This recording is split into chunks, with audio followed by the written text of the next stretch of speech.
నమస్తే దూరదర్శన్ వార్తలకు స్వాగతం నేను ప్రజ్ఞ ముందుగా వార్తల్లోని ముఖ్యాంశాలు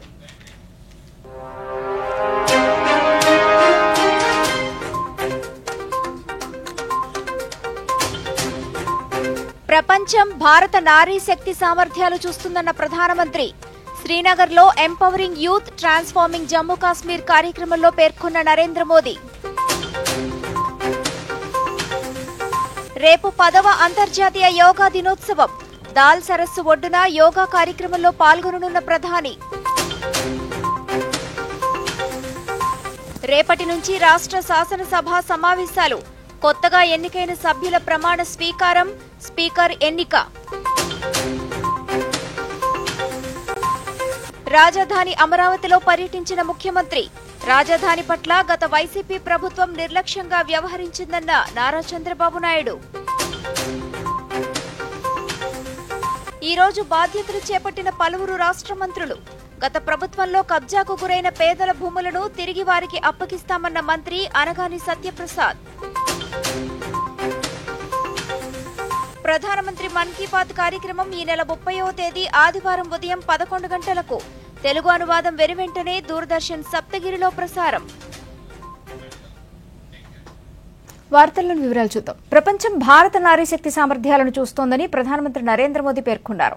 జమ్మూ కాశ్మీర్లోని శ్రీనగర్లో నిర్వహించిన empowering youth transforming Jammu Kashmir కార్యక్రమంలో పాల్గొన్న ప్రధాని మాట్లాడుతూ సుందరమైన ప్రకృతికి ఆనవాలైన శ్రీనగర్లో ఉన్నందుకు ఆనందంగా ఉందన్నారు. ఈ సందర్భంగా ప్రధాని 1500 కోట్ల రూపాయల విలువైన పనులకు శంకుస్థాపనలు చేశారు. हमारे देश की तरफ देखने का नजरिया बदलता है. दुनिया के दूसरे देश भारत के साथ अपने रिश्तों को प्राथमिकता देकर मजबूत करते. आज हम बहुत भाग्यशाली हैं. आज भारत के नागरिकों का जो मिजाज है, ये हमारा देश, हम कह सकते हैं कि हमारी सोसाइटी ये एस्पिरेशनल ऑल टाइम हाई है और ऑल टाइम हाई एस्पिरेशंस ये अपने आप में देश की सबसे बड़ी शक्ति होती है जो आज भारत को नसीब हुई. जब एस्पिरेशन हाई होती है तो लोगों की सरकार से एक्सपेक्टेशन अपेक्षाएं भी बहुत ज्यादा बढ़ जाती है. इन कसौटियों पर परखने के बाद तीसरी बार लोगों ने हमारी सरकार को चुना. एक एस्पिरेशनल सोसाइटी किसी को दोबारा मौका नहीं देती. उसका एक ही पैरामीटर होता है परफॉर्मेंस. आपने अपने सेवा काल के दरमियान क्या परफॉर्म किया है और वो तो उसको नजर के सामने दिखता है. वो सोशल मीडिया से नहीं चलता है, वो भाषण से नहीं होता है. और ये जो देश ने अनुभव किया, उस परफॉर्मेंस को देखा, उसी का नतीजा है कि आज एक सरकार को तीसरी बार आप सबकी सेवा करने का अवसर मिला है. ప్రధానమంత్రి నరేంద్ర మోదీ రేపు శ్రీనగర్లోని దాల్ సరస్సు ఒడ్డున నిర్వహించే 10వ అంతర్జాతీయ యోగా దినోత్సవ వేడుకల్లో పాల్గొంటారు. ఈ కార్యక్రమంలో దాదాపు 7,000 మంది పాల్గొననున్నారు. ఇందుకోసం ఆ రాష్ట్ర ప్రభుత్వం విస్తృత ఏర్పాట్లను చేస్తోంది.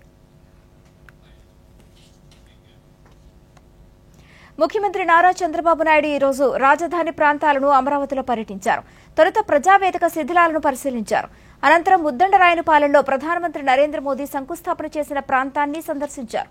అక్కడి నుంచి సీడ్ యాక్సెస్ రోడ్ అసంపూర్తిగా మిగిలిన అఖిల భారత సర్వీస్ అధికారులు మంత్రులు న్యాయమూర్తుల గృహాల సముదాయాలను పరిశీలించారు.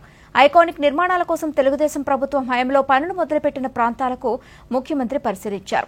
అనంతరం సిఆర్డీఏ ప్రధాన కార్యాలయంలోని ముఖ్యమంత్రి మాట్లాడుతూ అమరావతి రైతులు 1631 రోజులు ఆందోళన చేశారని, కూటమి ప్రభుత్వం ఏర్పాటైన నమ్మకంతో ఆ పోరాటాన్ని విరమించారన్నారు. రైతులందరికీ మనస్ఫూర్తిగా నమస్కరిస్తున్నట్లు తెలిపారు.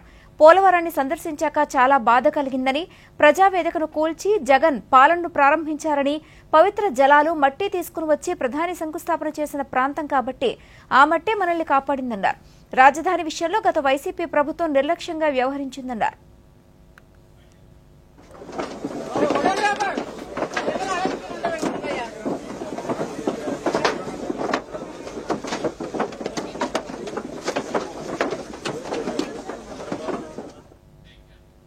రాష్ట్ర ముఖ్యమంత్రి ఆకాంక్షలకు అనుగుణంగా ఆలయాల పవిత్రతను కాపాడుతూ ఆలయాల భూములను పరిరక్షిస్తామని రాష్ట్ర దేవాదాయ శాఖ మంత్రి ఆనం రామనారాయణ రెడ్డి పేర్కొన్నారు. ఎన్టీఆర్ జిల్లా గొల్లపూడిలోని రాష్ట్ర దేవాదాయ ధర్మాదాయ శాఖ కమిషనరేట్లో ఈ రోజు ఆయన పదవీ బాధ్యతలను స్వీకరించారు. ఈ సందర్భంగా మంత్రి మాట్లాడుతూ రాష్ట్రంలో దాదాపు 26,000కు పైగా ఆలయాలు ఉన్నాయని వాటి అభివృద్ధికి కృషి చేస్తామన్నారు. ఆలయాల ఆస్తులు, ఆదాయాల నిర్వహణలో లోపాలను సరిదిద్ది ప్రక్షాళన చేయనున్నామని తెలిపారు. ఆంధ్రప్రదేశ్ సచివాలయంలో ఉన్నప్పటికీ ఇంకా కొంత రిపేర్లు జరుగుతున్నాయి కాబట్టి ఇక్కడ ఈరోజు ఛార్జ్ తీసుకుని ఈ రోజు నుంచే పూర్తిగా ఈ శాఖ పైన అన్ని రకాలుగా చర్యలు, నిర్ణయాలు అన్నీ కూడా తీసుకోవడానికి సుముహూర్తం నిర్ణయించుకొని ఈరోజు ఇక్కడికి రావడం జరిగింది. అనేక ప్రాంతాల నుంచి వచ్చినటువంటి ఆలయ పాలక వర్గాల ప్రతినిధులు, అధికారులు, మరీ ముఖ్యంగా నా కుటుంబ సభ్యులు అందరూ కూడా ఇందులో వచ్చి ఈ కార్యక్రమంలో పాల్గొంటూ ఆశీస్సులు అందిస్తున్నందుకు వారికి కూడా ప్రత్యేకంగా నేను ధన్యవాదాలు తెలియజేస్తున్నాను. ఈనాడు ఈ శాఖ విషయంలో 2-3 విషయాలు మాత్రమే నేను ఇప్పుడు ప్రస్తావిస్తాను. పూర్తి కార్యాలయం ఆంధ్రప్రదేశ్ రాష్ట్ర సచివాలయంలో 3వ తేదీ తరువాత దాన్ని ఏర్పాటు చేసుకోవడం జరుగుతుంది. అది ఏర్పాటు అయిన తర్వాత అన్ని విషయాలు కూడా అక్కడ చెప్పడం జరుగుతుందని చెప్పి మీడియా మిత్రులకు మీడియా ద్వారా రాష్ట్ర ప్రజానీకానికి కూడా తెలియజేసుకుంటా ఉన్నారు. రాష్ట్ర రెవెన్యూ, రిజిస్ట్రేషన్, స్టాంపులు శాఖ మంత్రిగా అనగాని సత్యప్రసాద్ ఈ రోజు బాధ్యతల్ని స్వీకరించారు. అనంతరం మంత్రి మాట్లాడుతూ నేలను తల్లిగా భావిస్తామని, అలాంటి శాఖకు బాధ్యతల్ని స్వీకరించడం, రైతులకు సేవ చేసే అవకాశం రావటం ఆనందంగా ఉందన్నారు. పేద ప్రజల భూములు కబ్జాలకు గురైతే వాటిపై విచారణ జరిపి తిరిగి వారికి అప్పగిస్తామని పేర్కొన్నారు. భూముల రీసర్వే అధికారులపై ఎలాంటి ఒత్తిడి లేకుండా జరిగేలా చూస్తామన్నారు. అంటే నేలని తల్లిగా మనం భావిస్తూ ఉంటాం, భూమాత అంటాము. అలాంటి డిపార్ట్మెంట్ రావటం, ఎంతో మంది రైతులకి, ప్రజలకి సేవ చేసే అవకాశం కలగటం నిజంగా చాలా ఆనందదాయకం.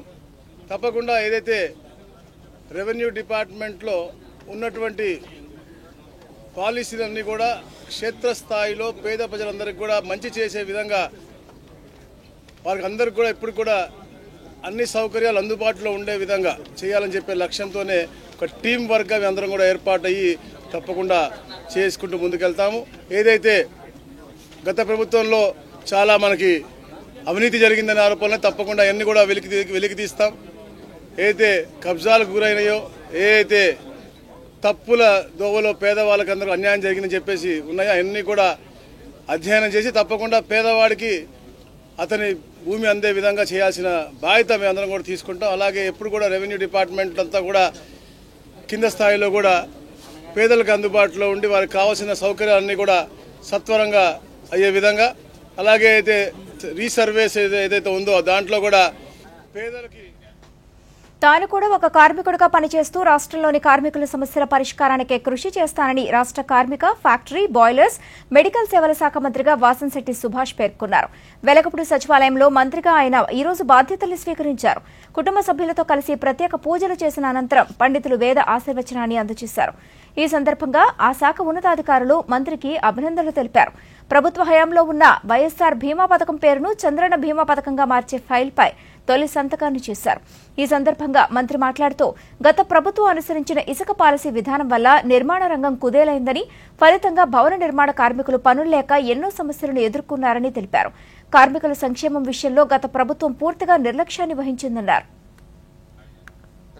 కార్మికులకు అందజేసింది పూర్తిగా ఏదైతే బిల్డింగ్ అండ్ అదర్ కన్స్ట్రక్షన్స్ నిమిత్తం చెస్ ద్వారా 1% చెస్ ద్వారా వచ్చే అమౌంట్ని 3,000 కోట్లని ఈ వైఎస్ఆర్సీపీ ప్రభుత్వం దారి మళ్లించడం జరిగింది. ఈ కార్మికుల కష్టాలని గుర్తించి వాళ్ళ హక్కులను కాపాడటంలో అందులో భాగంగా ఈరోజు కార్మిక మంత్రిగా నన్ను నియమించిన నారా చంద్రబాబు నాయుడు గారికి, లోకేష్ గారికి నా హృదయపూర్వక ధన్యవాదాలు. పార్టీలోకి వచ్చిన కొద్ది కాలంలోనే మరి నాకు ఎమ్మెల్యే సీట్ ఇచ్చి మంత్రి పదవినిచ్చి నా మీద నమ్మకం ఉంచి మరి ఈ యొక్క శాఖను కేటాయించిన రాష్ట్రంలోని బీసీ స్టడీ సర్కిల్స్ లో వెనుకబడిన తరగతుల విద్యార్థులు నిరుద్యోగులకు ఉచిత డీఎస్సీ కోచింగ్ అందించనున్నామని రాష్ట్ర వెనుకబడిన తరగతుల సంక్షేమం ఈడబ్ల్యూఎస్ చేనేత జౌళి శాఖల మంత్రి సంజీవ్ రెడ్డి గారి సవిత తెలిపారు. వెలగపూడి సచివాలయంలో మంత్రిగా బాధ్యతలు చేపట్టిన సవిత దీనికి సంబంధించిన ఫైల్పై తొలి సంతకాన్ని చేశారు. ఎన్టీఆర్ విదేశీ విద్యా పథకం కొనసాగింపు పథకాలపై ద్వితీయ సంతకాన్ని చేశారు. అనంతరం ఆమె మాట్లాడుతూ రాష్ట్ర ముఖ్యమంత్రి నారా చంద్రబాబు నాయుడు నిరుద్యోగుల కోసం మెగా డీఎస్సీపై తొలి సంతకం చేశారని, అభ్యర్థులకు ఉచిత శిక్షణపై తాను సంతకం చేశానని తెలిపారు. విదేశాల్లో చదువుకునే అవకాశం కల్పించే ఎన్టీఆర్ విదేశీ విద్యా పథకాన్ని కొనసాగించనున్నామని మంత్రి వివరించారు. అందరికీ సేవ చేసే పదవి నాకు ఇచ్చారంటే నిజంగా అది తెలుగుదేశం పార్టీకి చెందుతుందని కూడా తెలియజేస్తున్నాం. ఎందుకంటే బీసీల పునాదుల నుంచి పుట్టిన పార్టీ తెలుగుదేశం పార్టీ. అన్న ఎన్టీఆర్ గారు పార్టీ పెట్టినప్పుడు బీసీలు బడుగు బలహీన వర్గాలు అందరూ బాగుండాలని ఉద్దేశంతోనే, గొప్ప సంకల్పంతోనే అన్న నందమూరి తారక రామారావు గారు తెలుగుదేశం పార్టీ పెట్టిన తర్వాతే బడుగు బలహీన వర్గాలు అన్ని రంగాల్లోనూ ఈ రోజు ఉన్నారు అంటే అది మన పార్టీ తెలుగుదేశం అధినేత మన నిర్మాత నందమూరి తారక రామారావు గారికే చెందుతుందని తెలియజేస్తున్నాం. గతంలో కూడా రాష్ట్రం విడిపోయి 16 లక్షల అప్పుల్లో ఉన్నప్పుడు కూడా కూర్చోవడానికి కుర్చీ కూడా లేని పరిస్థితిలో కూడా చంద్రబాబు నాయుడు గారు నీట్ పరీక్షల్లో ఏ ఒక్క విద్యార్థికి అన్యాయం జరగనివ్వమని, విద్యార్థుల భవిష్యత్తును దృష్టిలో ఉంచుకుని సముచిత నిర్ణయం తీసుకుంటామని బీజేపీ నేత సుధాంశు త్రివేది అన్నారు. నీట్ పరీక్షల్లో జరిగిన అవకతవకలపై ఆయన ఢిల్లీలో మీడియాతో మాట్లాడారు. నీట్ పరీక్షలో జరిగిన అక్రమాలపై ప్రభుత్వం ఆవేదన చెందుతోందన్నారు. పరీక్షకు హాజరైన లక్షలాది మంది విద్యార్థుల భవిష్యత్తుపై ప్రభుత్వం దృష్టి సారించిందన్నారు. ప్రస్తుతం ఈ అంశం న్యాయస్థానం పరిధిలో ఉందని, న్యాయస్థానం ఆదేశాలకు అనుగుణంగా చర్యలు తీసుకుంటామని, బాధ్యులపై చర్యలను తీసుకుంటామని స్పష్టం చేశారు.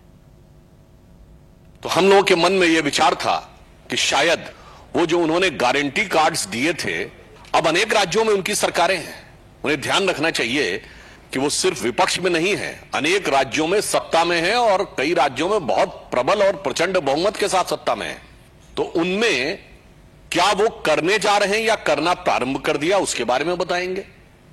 वो हजारों माताएं और बहनें जो कि इनके उस गारंटी कार्ड के छलावे में आकर ठगी गई और उत्तर प्रदेश से लेकर कर्नाटक तक के वह चित्र दिखे, कम से कम उनके प्रति कुछ संवेदना व्यक्त करेंगे, कुछ कहेंगे कि खटाखट कुछ उनके अकाउंट में आने वाला है. 8,500 नहीं, कुछ 6,500 ही देने की बात करेंगे. उसका ऐसा कोई उत्तर नहीं दिखा. शायद वो ये बताएंगे कि अपने अपने राज्यों में क्या वो डीजल और पेट्रोल प्रोडक्ट्स के दाम कम करने जा रहे हैं. इसके विपरीत कर्नाटक में दाम बढ़ते हुए दिखाई पड़े. ప్రకాశం జిల్లాలో గత రబీ సీజన్లో నెలకొన్న కరువు పరిస్థితులను అధ్యయనం చేయడానికి కేంద్ర బృందం ఈ రోజు జిల్లాలో పర్యటించింది. మార్కాపురం మండలంలోని వేములకోట, కొలభీములపాడు గ్రామాల్లో నిండిపోయిన రిజర్వాయర్లు, చెరువులను పరిశీలించింది. గత ఏడాది అక్టోబర్ నుంచి ఏడాది మార్చి వరకు మెట్ట ప్రాంతాల్లో వర్షాభావ పరిస్థితుల వల్ల జరిగిన పంట నష్టంపై బృంద సభ్యులు మనూజీ ఉపాధ్యాయ మాట్లాడుతూ కరువు తీవ్రత అంచనా వేసేందుకు క్షేత్రస్థాయిలో పరిశీలించడం జరిగిందన్నారు. ప్రజలను, అధికారులను అడిగి ఈ ప్రాంత పరిస్థితులను అంచనా వేసి కేంద్రానికి నివేదికను సమర్పించడం జరుగుతుందని తెలియజేశారు.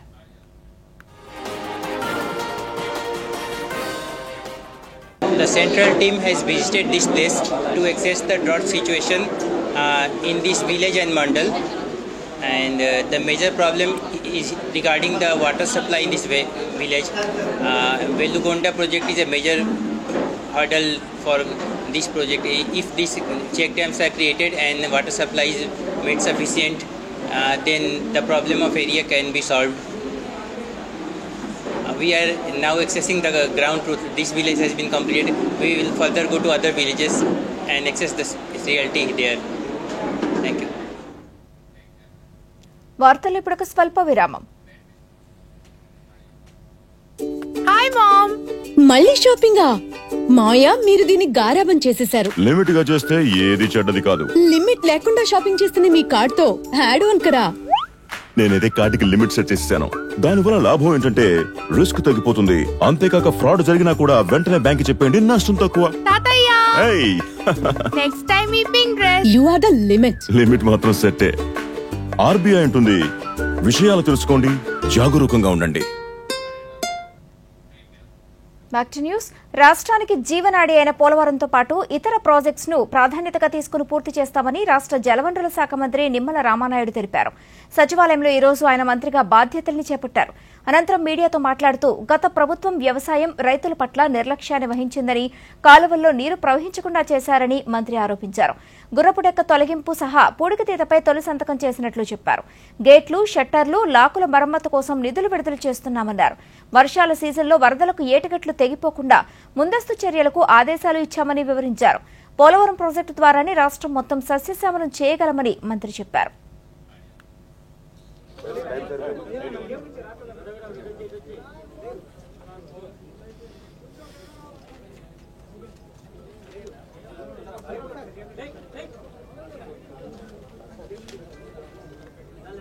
ఈ రోజు ఏదైతే పదవి బాధ్యతలు తీసుకున్న తర్వాత ఏదైతే నేను మొట్టమొదటి సంతకంగా ఏదైతే ఇమ్మీడియట్లీ రైతాంగానికి, ప్రజలకి మేలు చేకూర్చేటువంటి విధంగా ఏ విధంగా మనం వాళ్ళకి సాయం చేయగలనే ఆలోచనలో భాగంగా ఏదైతే గత 5 సంవత్సరాల జగన్మోహన్ రెడ్డి పాలనలో కనీసం తూడుకి గురబడెక్క కూడా మందు కొట్టలేనిటువంటి స్థితిలో చిన్నపాటి వర్షానికి కూడా వేలాది ఎకరాలు ఏదైతే పంట ముంపు గురవుతూ ఉందో, ఈరోజు జూన్ 20వ తేదీ వచ్చినా కూడా ఇప్పటికీ కూడా జగన్మోహన్ రెడ్డి గత ప్రభుత్వం కనీసం మరి ఎస్టిమేషన్ వేయడం కానీ, టెండర్లు పిలవడం కానీ.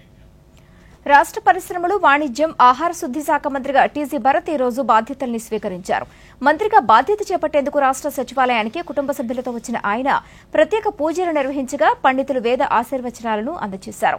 వీసీఐసీ రివైజ్డ్ అడ్మినిస్ట్రేటివ్ శాంక్షన్ ఫైల్పై ఆయన తొలి సంతకాన్ని చేశారు. ఏపీఐసీలో భూముల లీజు కాలపరిధి పెంచే ఫైల్పై రెండో సంతకాన్ని చేశారు.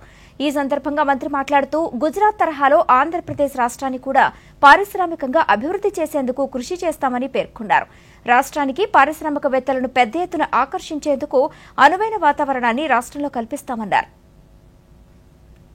ఎంఎస్ఎంఈకి కొద్ది వరకు ఏమో జరిగిందని నిన్న.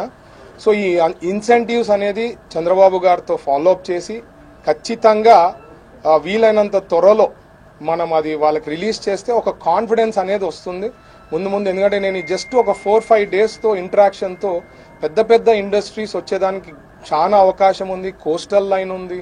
సో ఇట్లాంటివి అన్ని we have better picture then lot of other states అన్నమాట. సో మనము వాళ్ళకి వర్కౌట్ చేసి ఏ డిస్ట్రిక్ట్స్లో ఆ రా మెటీరియల్ సోర్సెస్ అనుకోండి, న్యాచురల్ ఏమున్నాయి అక్కడ డెవలప్ చేస్తూ, అంటే ఓవరాల్ గ్రోత్ ఇవ్వాలి. ఒక ప్లేస్ అనేది కాకుండా స్టేట్ వైడ్. ఎందుకంటే చంద్రబాబు గారు ఉద్దేశం కూడా అదే అనమాట, స్టేట్ వైడ్ గ్రోత్ అనేది ఇవ్వాలా. అలాగే మనకి గుజరాత్లో వచ్చి గిఫ్ట్ సిటీ అనేది ఉంటుంది, మీకు ఐడియా ఉంది. సో మనకి ఎట్లయినా స్పెషల్ స్టేటస్ అనేది ప్రజెంట్ అది కోల్డ్ స్టోరేజ్లో ఉంది కాబట్టి చంద్రబాబు గారిని రిక్వెస్ట్ చేసి, సార్ మనకు కూడా గిఫ్ట్ సిటీ అనేది ఇవ్వాలా. రాష్ట్ర సూక్ష్మ, చిన్న, మధ్యతరహా పరిశ్రమల శాఖ మంత్రిగా కొండపల్లి శ్రీనివాస్ ఈ రోజు బాధ్యతల్ని స్వీకరించారు. సచివాలయంలోని ఆయన కార్యాలయంలో కుటుంబ సభ్యులతో కలిసి ప్రత్యేక పూజలు నిర్వహించిన అనంతరం ఆయన బాధ్యతల్ని స్వీకరించారు. ఈ సందర్భంగా మంత్రి మాట్లాడుతూ 20 ఆదర్శ మండలాలకు 10 లక్షల రూపాయల చొప్పున మంజూరు చేస్తూ తొలి సంతకం చేసినట్లు చెప్పారు. ఎస్సీ, ఎస్టీలకు వడ్డీ లేని 250 కోట్ల రూపాయల రుణాలు అందించే దస్త్రంపై మరొక సంతకం చేసినట్లు చెప్పారు. రాష్ట్రంలో పరిశ్రమల ఏర్పాటులో పెట్టుబడులు పెట్టే ప్రక్రియలో ఎన్ఆర్ఐలను భాగస్వామ్యం చేస్తామని స్పష్టం చేశారు. గత 5 సంవత్సరాల్లో బలహీనపడ్డ పరిశ్రమలను పునరుద్ధరిస్తామన్నారు.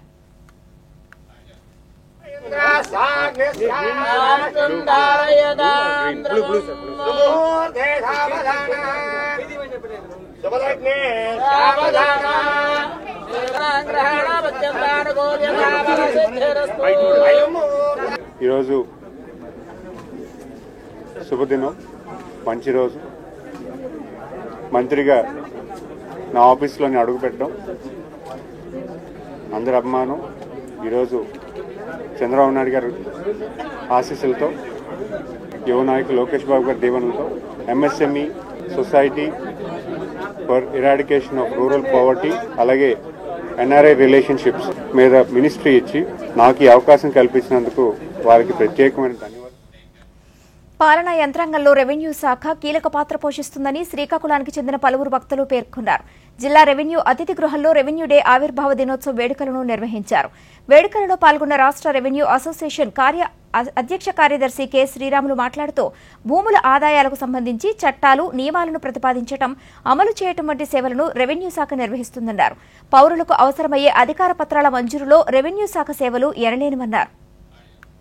మీద ఉండే విధంగా ఒక ప్రయత్నం మనం చేసుకొని ఉద్యోగులందరూ కూడా ఏకతాటిగా ఉన్నప్పుడే, ఒక సంఘటితంగా ఉన్నప్పుడే ఇవన్నీ కూడా సాధ్యమవుతాయని చెప్తున్నాం. ఈరోజు రెవెన్యూ డే మనం నిర్వహించుకుంటున్నామంటే దీనికి ప్రధాన కారణం సంఘం. సంఘం లేకపోతే ఇంతటి కార్యక్రమం అనేది జరగడం కష్టం. మనం అందరం సంఘటితంగా ఉండి ప్రజలకు మంచి సేవలు అందిస్తూ ప్రభుత్వానికి మంచి పేరు తీసుకొస్తూ మనం మన శాఖ తాలూకా ఔన్నత్యాన్ని పెంచినప్పుడే ఇటువంటి కార్యక్రమాలన్నీ కూడా మనకి సాధ్యమవుతాయని చెప్పి మీకు అందరికీ నేను ముక్తకంఠంతో చెప్పగలుగుతాను. ఎందుకంటే మన మీద కొన్ని అపోహలు, కొన్ని ప్రలోభాలు, కొన్ని రకాల సమస్యలు ప్రజలకి మనతో ఉన్నాయి అనేది జగమెరిగిన సత్యంగా ప్రజలు భావిస్తున్నారు.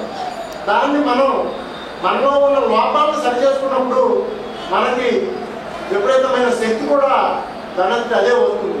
కాబట్టి నేను రెవెన్యూ ఉద్యోగులందరికీ కూడా ఈ రెవెన్యూ దినం సందర్భంగా ఇచ్చే ఏకైక విన్నపం ఏంటంటే, మనలో ఉన్న లోపాలని మనం సవరించుకోవాల్సిన సమయం వచ్చింది, అవసరం వచ్చింది. మనం సవరించుకున్నప్పుడు మనల్ని మనం గుర్తించడంతో పాటు ప్రజలు, ప్రభుత్వం కూడా గుర్తిస్తుంది. నెల్లూరులోని రంగనాయకులపేటలో అగ్ని ప్రమాదం జరిగింది. ఈ ఘటనలో ఆ ప్రాంతంలో ఉన్న ఇళ్లు అగ్నికి ఆహుతయ్యాయి. దివ్యాంగురాలు ఒకరు అగ్ని ప్రమాదంలో చిక్కుకుని మృతి చెందారు. అకస్మాత్తుగా జరిగిన ఈ ప్రమాదంలో బాధితులు సర్వం కోల్పోయిన పరిస్థితి నెలకొంది.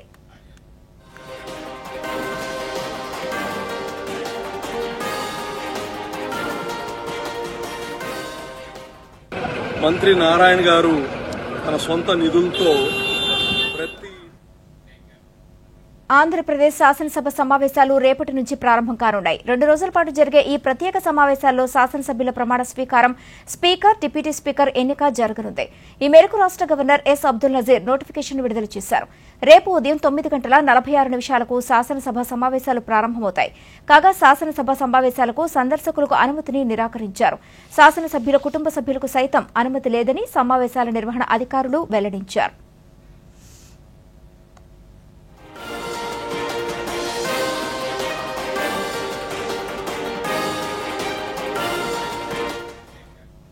ఎన్నికల్లో గెలుపు ఓటములు సాధారణమని, ఓటమికి గల కారణాలను తెలుసుకుని ప్రజలకు అండగా ఉండాలని పూర్వ ముఖ్యమంత్రి వైసీపీ అధినేత వైఎస్ జగన్మోహన్ రెడ్డి పార్టీ శ్రేణులకు సూచించారు.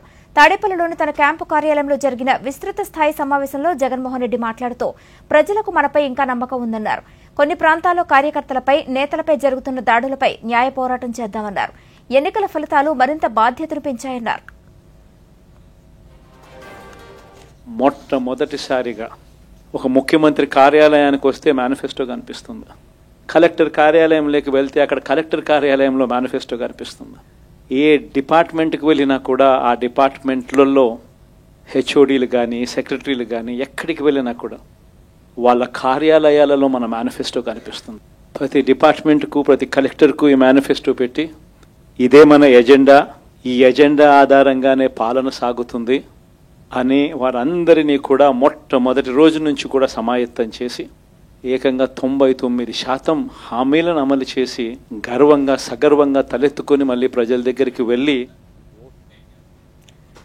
సార్వత్రిక ఎన్నికల సమయంలో శ్రీ సత్యసాయి జిల్లా పోలీసు యంత్రాంగం సమర్థవంతంగా విధులు నిర్వహిస్తుందని జిల్లా ఎస్పీ మాధవరెడ్డి తెలిపారు. పుట్టపర్తిలో పోలీసులకు కొత్త లా చట్టాలపై అవగాహన కార్యక్రమాన్ని నిర్వహించారు. ఈ సందర్భంగా ఎన్నికల్లో ఉత్తమ సేవలు అందించిన పోలీసులకు పత్రాలను అందించి వారిని అభినందించారు.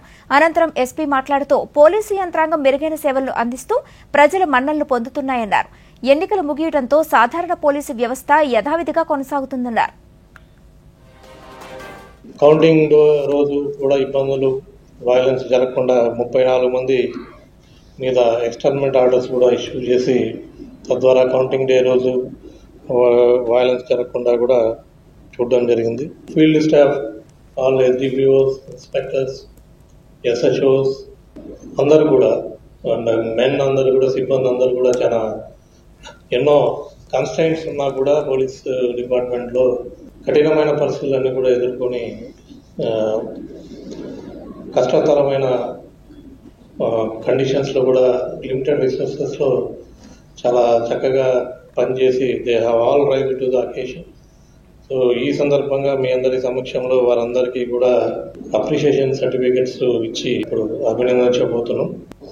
చక్కగా ఇక్కడ అంటే ఎన్నో సమస్యాత్మక ప్రాంతాలు ఉండి కూడా వైలెన్స్ అనేది లేకుండా చక్కగా నిర్వహించారనేది రాష్ట్ర వ్యాప్తంగా కూడా మంచి పేరు రావడం పోలీస్ యంత్రాంగానికి చాలా సంతోషదాయకంగా ఉంది. సో ఈ మొత్తం ప్రక్రియలో సహకరించిన మీడియా మిత్రులకు, ఇతర అధికార యంత్రాంగానికి, రాజకీయ పార్టీ నాయకులకు, పబ్లిక్ ప్రజలకు అందరికీ కూడా మాకు సహకరించారు. పోలీస్ సిబ్బంది పనితీరు వల్లే జిల్లాలో ఎన్నికల ప్రక్రియ ప్రశాంతంగా జరిగిందని ఏలూరు జిల్లా ఎస్పీ మేరీ ప్రశాంతి తెలిపారు. జిల్లా కేంద్ర పోలీస్ కార్యాలయంలో నిర్వహించిన సమావేశంలో ఆమె మాట్లాడుతూ ఎన్నికల నేపథ్యంలో జిల్లా పోలీసు యంత్రాంగం ఎంతో కష్టపడి పనిచేసిందన్నారు. ఇదే స్ఫూర్తితో రానున్న రోజుల్లో కూడా మెరుగైన సేవలు అందిస్తామన్నారు. ఈ సందర్భంగా పోలీసు అధికారులకు, సిబ్బందికి ఎస్పీ మెమెంటోలను అందించి సత్కరించారు.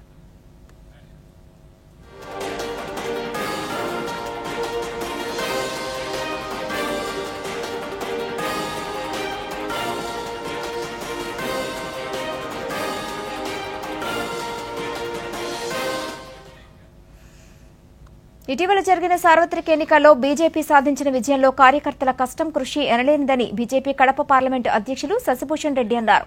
కడపలో నిర్వహించిన పార్టీ జిల్లా స్థాయి సమీక్షా సమావేశంలో ఆయన మాట్లాడుతూ యోగా డే సందర్భంగా ప్రతి మండల స్థాయిలో కార్యక్రమాలను నిర్వహిస్తున్నామన్నారు. శ్యాంప్రసాద్ ముఖర్జీ బలిదాన దినోత్సవం సందర్భంగా ఈ నెల 23 నుంచి జూలై 6వ తేదీ వరకు ప్రతి కార్యకర్త ఒక చెట్టును నాటే కార్యక్రమం చేపట్టామన్నారు. ఏ విధంగా ముందుకు తీసుకెళ్లాలి, అదేవిధంగా ప్రజా సమస్యల పరిష్కారం విషయంలో ఏ విధంగా ముందుకు పోవాలనే కార్యాచరణ కోసం ఈరోజు ఈ సమావేశం ఏర్పాటు చేసుకోవడం జరిగింది. రేపు అంటే జూన్ 21వ తేదీన అంతర్జాతీయ యోగా దినోత్సవం సందర్భంగా భారతీయ జనతా పార్టీ ఆధ్వర్యంలో మండల స్థాయి వరకు యోగా కార్యక్రమాలు నిర్వహించాలని అనుకోవడం జరిగింది. ప్రపంచవ్యాప్తంగా రేపు 10వ అంతర్జాతీయ యోగా దినోత్సవం వేడుకలకు అన్ని ఏర్పాట్లు చేశారు. భారత్తో పాటు దేశ విదేశాల్లో నిర్వహించే యోగా దినోత్సవం వేడుకలలో భాగంగా అమెరికాలోని వాషింగ్టన్, బ్యాంకాక్లో చురలాంగ్ కార్న్ విశ్వవిద్యాలయం, బాగ్దాద్లో యోగా దినోత్సవానికి విస్తృత ఏర్పాట్లు చేశారు. కాగా హైదరాబాద్లోని చార్మినార్ వద్ద యోగా అవగాహన కార్యక్రమంతో పాటు భారీ ర్యాలీ నిర్వహించారు. ఈ రోజు రాష్ట్రపతి ద్రౌపది ముర్ము పుట్టినరోజు పురస్కరించుకుని ఉదయం ఆమె దేశ రాజధాని కొత్త ఢిల్లీలోని జగన్నాథుని మందిరాన్ని దర్శించుకున్నారు. కట్టుదిట్టమైన భద్రత నడుమ ఆలయానికి చేరుకున్న రాష్ట్రపతి ద్రౌపది ముర్ము జగన్నాథుని దర్శించుకుని స్వామివారికి స్వయంగా మంగళహారతి ఇచ్చారు. అనంతరం తీర్థ ప్రసాదాలను స్వీకరించారు. కాగా రాష్ట్రపతి ద్రౌపది ముర్ము పుట్టినరోజును పురస్కరించుకుని ఆమెకు ప్రధానమంత్రి నరేంద్ర మోదీ శుభాకాంక్షల్ని తెలియజేశారు. ఆరోగ్యంగా ఉండాలని ఆకాంక్షించారు. అలాగే కేంద్ర హోంమంత్రి అమిత్ షా కూడా రాష్ట్రపతికి జన్మదిన శుభాకాంక్షలు తెలిపారు.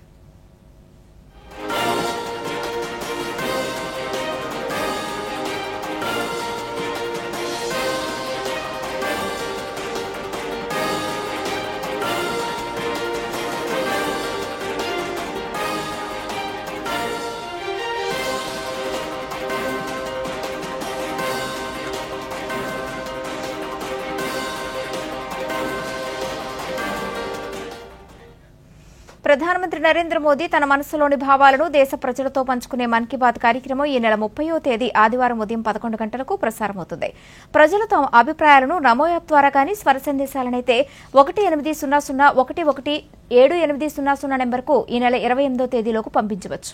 అలాగే www.mygov.in అనే వెబ్సైట్ ద్వారా కానీ 1922 నెంబర్కు మెసేజ్ కాల్ ఇవ్వడం ద్వారా తిరిగి మన మొబైల్కు వచ్చే సంక్షిప్త సందేశంలోని లింక్ ద్వారా కూడా అభిప్రాయాలను తెలియజేయవచ్చు.